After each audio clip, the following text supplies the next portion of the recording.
todos muito bem-vindos. Começa agora mais um Giro Novo Dia. Eu sou a Márcia Mazei e o tema de hoje é educação. Eu estou recebendo aqui a gestora de educação, a Priscila Costa. Nós vamos falar sobre como é que está o andamento dessa transição de fato acontecendo. Afinal de contas, é uma rede municipal de ensino que tem mais de 35 mil alunos. São muitos alunos, né? E estamos vivendo ainda, a cidade está vivendo ainda esse momento de transição. Então, antes de mais nada, eu quero muito agradecer, Priscila, a sua participação. A gente sabe que início de gestão é sempre muito complicado, né? E você arrumou um tempo para vir falar com a gente, eu quero agradecer muito. Bom dia, Márcia. Um prazer estar aqui com você nessa manhã. Bom dia a todos vocês que acompanharão essa entrevista. Um prazer falar sobre educação. É algo que faz parte da minha vida, como servidora pública, como professora, diretora de escola, agora à frente da Secretaria de Educação. Prazer estar aqui. Vamos começar falando um pouquinho sobre como é que essa rede chegou à sua mão, né? A gente sabe que houve uma equipe de transição que Sim. trabalhou intensamente, mas quando se assume, às vezes a realidade é outra. Eu queria saber como é que você se deparou com a rede municipal de ensino, assim que assumiu. Então, um desafio. Um desafio porque, como diretora, né, trabalhando ali responsável por uma escola, você tem a realidade da sua escola, da sua comunidade, do seu bairro. Então, quando você passa, né, para um outro nível aí, vamos pensar olhando para a rede como um todo, então nós nos deparamos com diversos desafios. O desafio de uma transição de governo, o desafio de entender como os processos se davam, aquilo que nós precisamos dar continuidade, aquilo que nós precisamos rever. Então, temos trabalhado muito para entender e para conseguir contribuir para que as mudanças necessárias aconteçam, cada uma em seu tempo. Então, olhando para as necessidades da rede como um todo, sem deixar de lado o principal objetivo da educação, que é a aprendizagem das crianças, dos adolescentes e dos adultos. Porque as demandas são muitas. E se a gente não toma cuidado, a gente deixa de lado aquilo que é o principal, e nós não podemos deixar de lado aquilo que é principal, Que como é? a aprendizagem das crianças. Muito bem. Qual é a prioridade que você se deparou? Porque agora, como gestora, você enxerga quais, que acredito que não deva ser uma só, né? Quais prioridades são necessárias nesse momento? Chegamos muito forte com a demanda da inclusão, então isso, já como servidora, trabalhando nessa rede há um tempo, então, percebo que é uma demanda que vem, se arrastando, então isso vem há muitos anos, então essa é uma demanda muito sensível. Nesse momento, não era para nós estarmos discutindo, o profissional de apoio à inclusão, era para estarmos discutindo e caminhando, avançando nas propostas pedagógicas para que todos os nossos estudantes avancem, cada um dos estudantes com as suas especificidades. Infelizmente, ainda estamos eh, lidando com a questão do profissional de apoio. Então, os nossos esforços têm sido para estudar como que está a nossa realidade e o que nós precisamos fazer. E principalmente fazer olhando para uma continuidade. Então, nós precisamos dessa continuidade para que a população não sofra, para que as Exato. comunidades não sofram, porque os governos passam, as pessoas ficam. Então, a pessoa é a mesma criança. Eu tenho falado, são as mesmas pessoas que estão passando por governos diferentes. Então, o que nós precisamos olhar para que tenha continuidade, para que essas rupturas não atrapalhem, senão fica um eterno recomeçar. Então, a gente trabalha um tempo, vamos mudar totalmente as propostas, vamos começar de novo porque isso não está certo. Algumas pessoas nem entendem muito bem quando a gente fala, mas é um novo governo, tem que fazer tudo diferente. Não, porque nós precisamos olhar para aquilo que era bom e que precisa continuar. Do contrário, nós não teremos responsabilidade, né. Então, o desafio é esse. Então, em relação à inclusão, a questão dos cuidadores é um tema muito sensível, porque nós, hoje trabalhamos com alguns contratos com empresas terceirizadas e temos o contrato com os estagiários, que aí teve uma boa notícia que conseguimos aumentar a bolsa, o valor ali recebido em mais de 50%, porque não era atrativo. A bolsa era de R$ 950, Então, os estagiários começava o processo de entrega da documentação dos estagiários de pedagogia e já migravam para uma outra escola, aquilo que fosse mais atrativo. Então, nós conseguimos aumentar o valor dessa bolsa para se tornar mais atrativo, para que nós tenhamos o profissional, mas também para que a pedagogia seja de novo sonhada pelos estudantes, porque a gente já enfrenta esse problema. As pessoas não querem mais fazer a pedagogia. Então, a gente tem até aí a questão federal, né? Acho que é mais professores, se não me falha a memória. O governo federal está investindo para que as pessoas queiram fazer os cursos para serem professores, as licenciaturas. E eu penso que esse aumento da bolsa, além de suprir a nossa necessidade, vai fazer com que se torne mais atrativos, que outras pessoas queiram fazer a pedagogia, porque muitos que começam se encantam e percebem, era isso mesmo que eu queria fazer. Então, nós conseguimos avançar um pouquinho aí com essa questão dos estagiários e estamos estudando muito. Nós precisamos fazer novos contratos ou precisamos fazer o que talvez já teria que ter sido feito há muito tempo. Será que nós precisaríamos de um profissional aí concursado que trabalhe com a inclusão? Então, nós estamos fazendo estudos para ver o que nós vamos fazer para que possamos avançar e que chegamos lá no foco, que é a aprendizagem. Então, o que nós precisamos? Que propostas nós precisamos para os autistas, por exemplo, para que eles avancem? Então, o nosso trabalho é amplo e é muito sério e é de muita responsabilidade. Nós temos um poder nas mãos, então nós precisamos fazer com muita seriedade. Vale ressaltar que esse é um problema nacional, não é um problema de Jundiaí, não é um problema do estado de São Paulo. E muito se fala, Priscila, sobre a falta de profissional capacitado para acolher essas crianças. É isso mesmo? E de que forma a unidade de gestão pretende lidar com essa situação? Então, hoje nós temos, Jundiaí é uma rede potente, né? Nós temos profissionais especializados aí, professores. Então, por exemplo, para atuar nas salas de educação especial, que é a sala do atendimento educacional especializado, a sala do AE, nós temos os profissionais que têm a especialização para trabalhar. Então, nós abrimos ali e a rede, né? Esses professores participam e eles saem ali da sala de aula e ficam trabalhando já com a educação especial. Então, nós já temos um número de profissionais. A nossa ideia é buscar parcerias para que tenha, né, esses incentivos até de pós-graduação, de especialização, para que as pessoas debrucem, porque, além disso, a formação em serviço, a formação continuada, Sim. porque o professor quer fazer um bom trabalho, quer fazer. Quem não quer ver o seu aluno, todos os seus alunos, todos os estudantes aprendendo? Mas muitas vezes falta a formação, porque a formação inicial ela não prepara. Né? Então, ela não traz ali uma gama de conteúdos que prepare, e nós temos mudanças. A educação ela muda o tempo todo. Todas as profissões, na verdade, Todas né? as Mas a profissões. educação, ela é... Isso, e tem que estar assim, trabalhando assim, com a atualização. Então, a nossa ideia é verificar o que nós precisamos, né, fazer de formação continuada para subsidiar. Nós temos na Diretoria de Educação Inclusiva, inclusive coordenadores, especialistas que têm desenvolvido um trabalho com os professores e que farão isso ao longo dos anos. E então, trabalhar na educação continuada, na formação continuada e também o que a gente consegue fazer de parcerias aí para trazer pós-graduação, para que os professores, os profissionais se especializem. Ainda falando sobre acolhimento, a gente sabe que existem as mães atípicas que atuam em paralelo muito firmemente.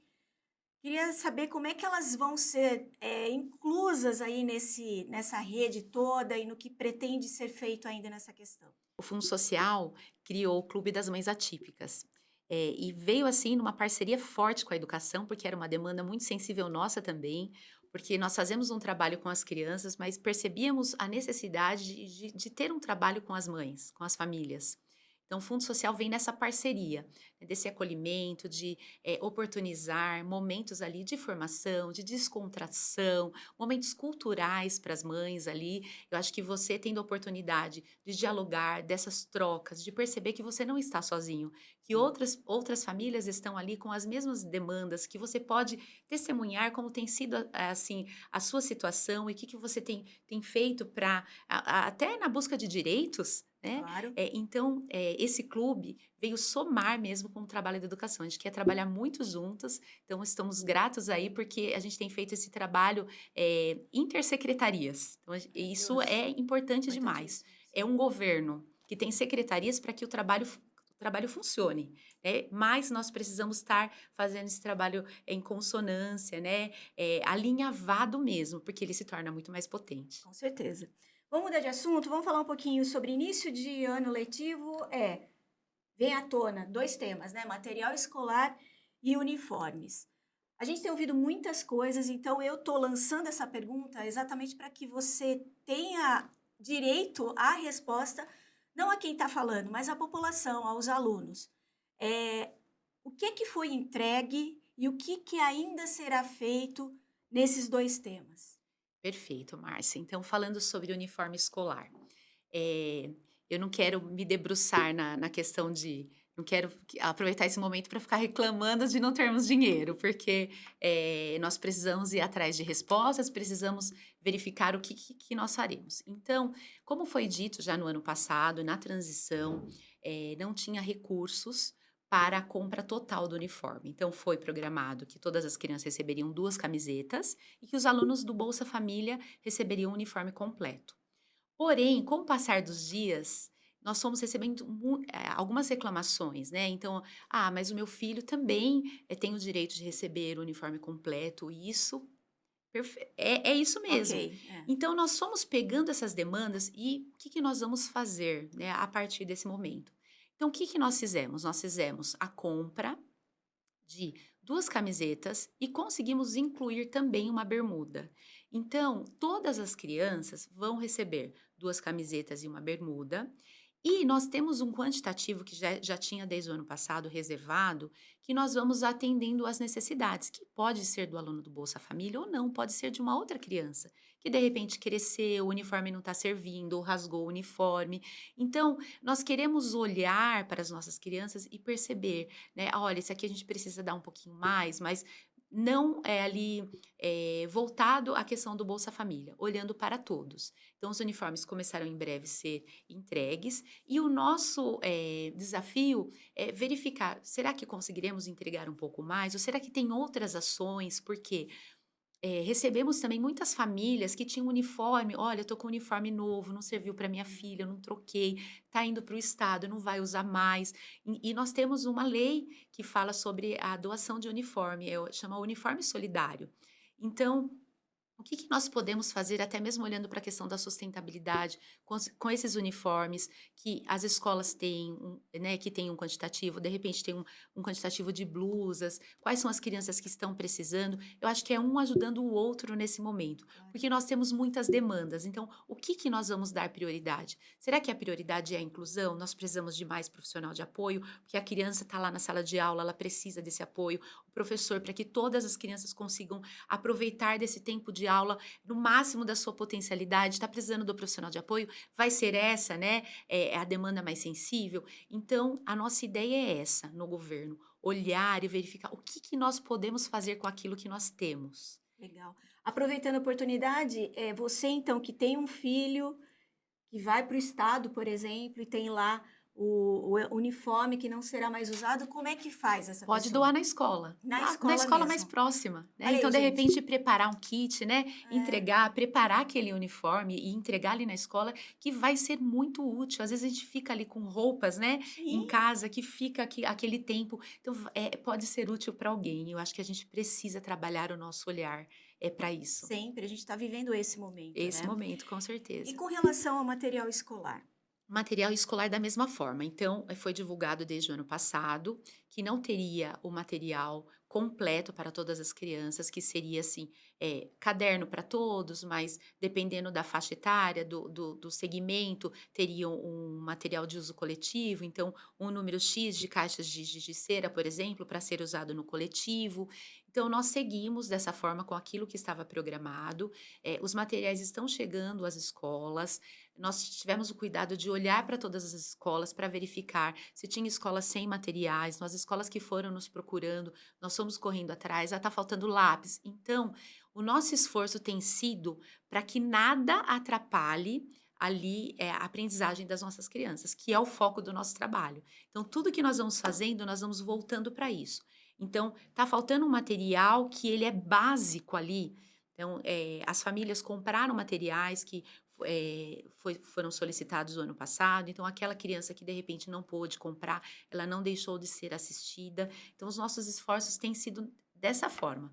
Mas, em contrapartida, a gente já está estudando e já está fazendo orçamentos para o próximo ano, para que o ano inicie bem já com material, com uniforme ou com voucher. A gente está estudando aí para ver o que, que a gente vai conseguir oferecer ali o melhor possível e na melhor forma possível. Priscila, você vem da coordenação, correto? Na verdade, o meu cargo aqui é diretora de escola. Diretor, Isso. melhor ainda, porque a minha pergunta é a seguinte: as EMEBs, né, as Escolas Municipais Sim. de Educação Básica, qual é a situação, eu digo, de estrutura? Estamos precisando trabalhar isso também? Sim. Eu já conhecia um pouco da realidade, posso, a partir da minha escola sede, das escolas do entorno, ali no vetor em que a minha sede fica. Também conhecia a escola de alguns dos colegas e agora ampliou-se. Tenho feito até uma agenda secretária presente, tem sido um movimento muito interessante. Legal. Porque a melhor coisa é você ver, você estar perto das pessoas, você ver as necessidades da escola, né, as necessidades das pessoas. Nós temos uma situação muito sensível, muito delicada. Então, temos prédios muito antigos. Então, escolas que eram escolas do Estado, que depois foram municipalizadas, hoje são do município, que foram feitas manutenções, pequenas reformas, mas escolas que precisavam ter passado por grandes reformas.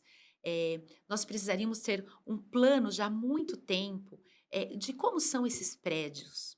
Será que nós precisaríamos ter prédios mais padrão? Porque quando você tem padrão, você e tendo ali tudo aquilo que as crianças precisam, né, a gente consegue fazer a manutenção, porque não adianta a gente só pensar em construir, a gente tem que pensar nessa manutenção. Então, se a gente tem várias escolas, cada um tem um piso de um tipo de piso, é muito mais complicado para uma manutenção. Com Então, isso é certeza. só um dos exemplos. Então, nós temos muitas escolas com problemas em telhados, então nós estamos correndo atrás, porque às vezes você vai lá, troca uma telha, mas vai durar um mês, já tem que fazer uma outra manutenção.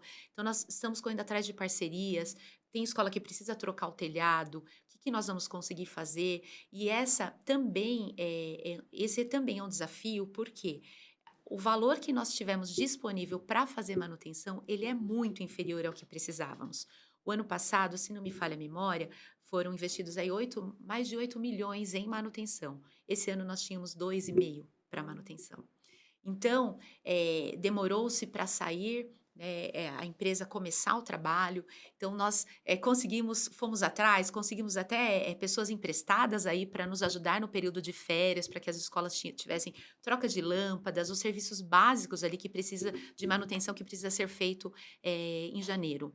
Zeladoria. Zeladoria. Então, fomos atrás, contamos muito também com o Galdino, nos ajudou bastante na questão da roçada e outras demandas. Então, Galdino, deixa eu só isso. colocar. Galdino é o gestor de serviços públicos, Isso correto? mesmo, gestor de serviços públicos. Então, parceiro que tem nos ajudado muito. Então, voltando dessa questão das parcerias, né, que tem sido muito importante. Então, a gente tem pensado o que a gente precisa fazer agora a curto prazo e quais os planejamentos. Nós precisamos fazer projetos de escolas que a gente consiga implantar em outros lugares. Nós conseguiremos, né, construir algumas escolas? Quais são os vetores que precisam? Então, estudando as demandas. Então, nós temos estudado muito, porque a nossa ideia é fazer um trabalho que depois ele possa ser dado continuidade. Bom, as perguntas que eu farei daqui para frente, elas são muito baseadas no plano de governo do prefeito Gustavo Martinelli. Perfeito.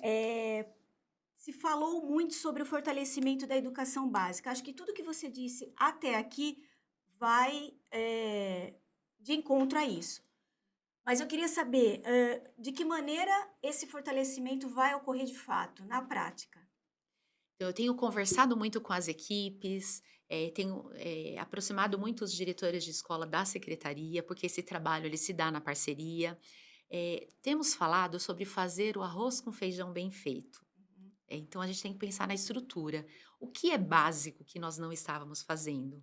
Então, o que é básico que nós precisamos fazer para que depois nós possamos ir Avançar. ampliando, avançando?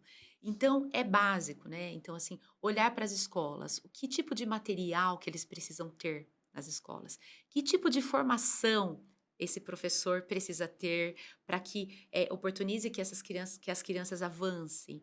Por exemplo, nós temos já há um tempo a formação de consciência fonológica, né, que trabalha ali a consciência, né, das letras, os sons.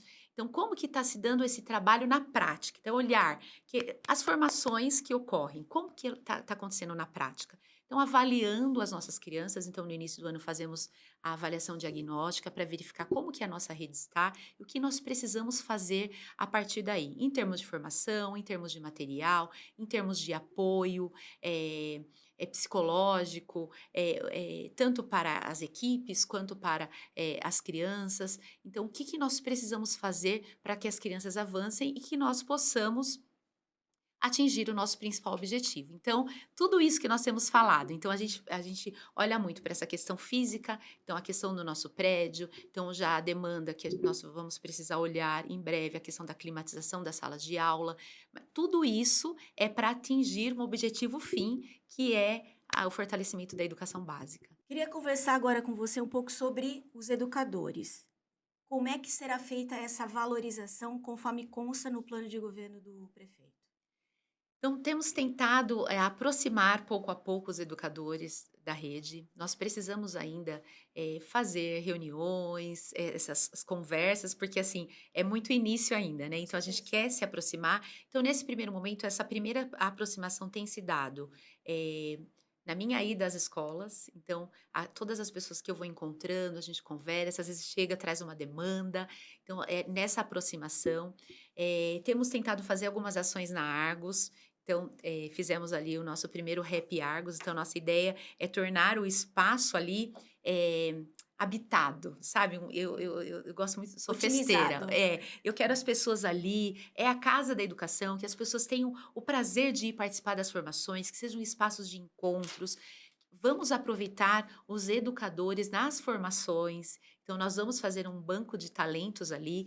Que formações? Porque temos muitos professores com mestrado, com um doutorado, com especializações, professores e outros profissionais também, com especializações que podem contribuir muito com a rede. Então, nesse primeiro momento, fazendo esse banco de dados para que nós possamos trazer para a formação. E pouco a pouco, entendendo essa valorização. O que, que é que os profissionais mais desejam, mais precisam. Temos muito esse olhar de cuidado. Nós faremos um lançamento aí no dia 2 de abril, já dando essa notícia aqui no Teatro Politeama, do nosso programa, um programa amplo, mas que terá muito esse olhar para os profissionais da educação. Então, esse olhar de cuidado, assim, essa questão de incentivar o autocuidado, incentivar a empatia, o olhar para o outro e o olhar para o todo, né? Para o nosso mundo, para a questão da sustentabilidade ambiental. Então, nós trabalharemos nesse sentido. Adoro o spoiler aqui, mas eu vou voltar nesse spoiler aí, se o Fred me permitir. Vamos falar sobre outro tema que acho que é válido, porque também gera muita discussão, que são as vagas em creches. Perfeito. Como é que está esse quadro hoje?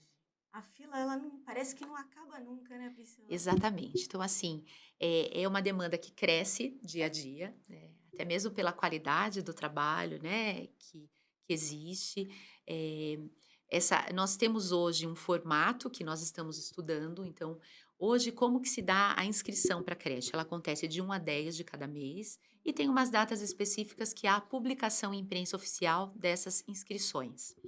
Estamos estudando outras cidades, outros municípios. Nós temos muito essa ideia do governo de olhar para outras realidades e verificar o que, que nós podemos trazer, né? Porque cada um faz algo bom e nós precisamos aproveitar outras experiências. Olhar como outros municípios têm feito esse período de inscrição. Será que é num período só do mês? Será que ele ocorre de forma ininterrupta? Né? Ocorre direto? Então, as famílias tem ali, precisou de vaga, já consegue fazer uma inscrição e consegue acompanhando o processo, né? Então, nós temos estudado tudo isso. E temos dado fluidez. Por mais que é uma lista que cresce, nós temos chamado diariamente as crianças. Então, é, é, às vezes, quando sai a publicação de uma inscrição, essa criança já foi chamada. Então, nós estamos estudando como que nós podemos melhorar todo esse fluxo, todo esse protocolo de inscrição, de chamada, de ingresso, mas também estamos chamando diariamente, porque nós sabemos que a família que procura uma vaga é que precisa. E para mim, isso é educação básica, isso é o básico. A vaga é um básico da educação. Então, nós precisamos empreender esforços para que as famílias não precisem ficar tanto tempo, né, aguardando uma vaga. Nós já conseguimos melhorar. Eu queria saber como é que está hoje, como é que se apresenta hoje o quadro de profissionais, de educadores. Há necessidade de novos concursos ou o que existe hoje já é suficiente? As chamadas acontecerão daqui para frente? Como é que está? Para professor, nós temos concursos vigentes, tanto Sim. do professor PEB 1 quanto do professor PEB 2, né, de inglês, arte, educação física. Então, nós até começamos, já fizemos a primeira chamada desse concurso, foi Ai, um que bom. presente para nós. Nossa, a primeira chamada que ali saiu a publicação pelo meu nome foi assim, um orgulho, na verdade, né? Porque eu sempre fui do concurso, então trabalhei em diversas redes, então eu sei o quanto é satisfatório você fazer um concurso e ser chamado. Então, já fizemos a primeira chamada esse ano, né, para alguns cargos. Então, temos alguns concursos vigentes. E nesse momento, o que nós estamos estudando será que nós precisaremos criar algum concurso para trabalhar com a questão da diretoria inclusiva, né, ali Uhum. como profissional de apoio? Nós temos que colocar tudo na balança. Então, nós estamos estudando possibilidades. Qual vai ser o melhor formato? O que, que é melhor para a prefeitura em geral? O que, que é o mais rápido para atender a nossa demanda? Mas, ao mesmo tempo, o que, que nós precisamos fazer para que sejam políticas públicas aí e que tenham continuidade? Uhum. Então, nós estamos estudando o que vai ser necessário e temos alguns concursos vigentes. Legal. Eu vou aprofundar aqui, porque senão não serei uma jornalista. O que mais que dá para adiantar do que será apresentado no Politeama no próximo dia 2? Então, apresentaremos a marca do governo, né, para a educação, Isso. É. e esse programa que para mim, assim, é muito especial, tem muito a ver com aquilo que eu acredito, e que tem a ver com pessoas. Escolas são pessoas. Sim. O prédio é só o prédio, né? Então, a escola sem criança, a escola sem o adulto, a escola sem pessoas, ela perde a sua função. Então, nós faremos o lançamento desse programa que tem muito a ver com pessoas. Então, e nós precisamos olhar para as pessoas, principalmente no tempo em que estamos vivendo, das pessoas enfrentando depressão, ansiedade. Então, o que que nós queremos muito? Deixar um legado humano. Então, nós temos trabalhado muito nesse sentido. Bonito isso. Nós estamos entrando na reta final desse bate-papo. Eu queria saber se você gostaria de deixar algum recado ou algum assunto que não foi falado aqui e que se faz necessário. Quero deixar um recado. Eu acredito muito na parceria das famílias com as escolas. Então, quero deixar um recado para as famílias. Você, pai, mãe, tio, você, cuidador, participe do dia a dia da escola. Nós percebemos ao longo dos tempos que conforme as crianças vão crescendo, a participação das famílias ela vai diminuindo. Mas eu costumo sempre dizer, quanto mais os nossos filhos crescem, mais eles precisam de nós. Então, esse é o meu desejo, é o meu recado. Participe do dia a dia da escola, participe do dia a dia dos seus filhos, das crianças, dos adolescentes. Eles precisam muito das famílias, eles precisam muito de vocês e pode ter certeza que o desempenho, o desenvolvimento, ele será muito melhor. Priscila, muito obrigada. Volte outras vezes, muitas outras vezes. É a primeira sua Sim, aqui no Novo primeira. Dia, mas eu espero que você volte trazendo sempre muitas boas notícias para que a gente consiga falar sobre educação. Falar sobre educação é falar sobre base. Eu sempre digo aqui, educação, cultura e esporte é a base do ser humano, na verdade. Então, falar com você foi muito importante para nós e para quem está nos acompanhando. Quero agradecer muito a sua presença aqui. Muito obrigada, Márcia. Foi um prazer imenso. Conte sempre comigo. eu sou muito do diálogo, então, assim, sou muito aberta para trazer as explicações. Eu acho que a melhor coisa é sempre a verdade, né? Sim. Porque não temos nada para esconder, né? Queremos sempre fazer o melhor. O meu desejo é deixar um legado, é fazer o melhor para as crianças, para os adolescentes, para os adultos de Jundiaí. Conte sempre comigo. Eu que agradeço sempre. Olha, eu queria dizer o seguinte para encerrar esse bate-papo, que a gente ainda não completou, a cidade ainda não completou 100 dias dessa nova gestão. Então, de repente, você que é mãe ainda não está conseguindo ter as suas necessidades atendidas. Mas calma, vem aí um programa no próximo dia 2 no Teatro Politeama. Eu acredito muito que daqui para frente nós teremos bastante novidades e coisas boas para você. Esse giro está terminando. Eu espero você. Beijo, tchau.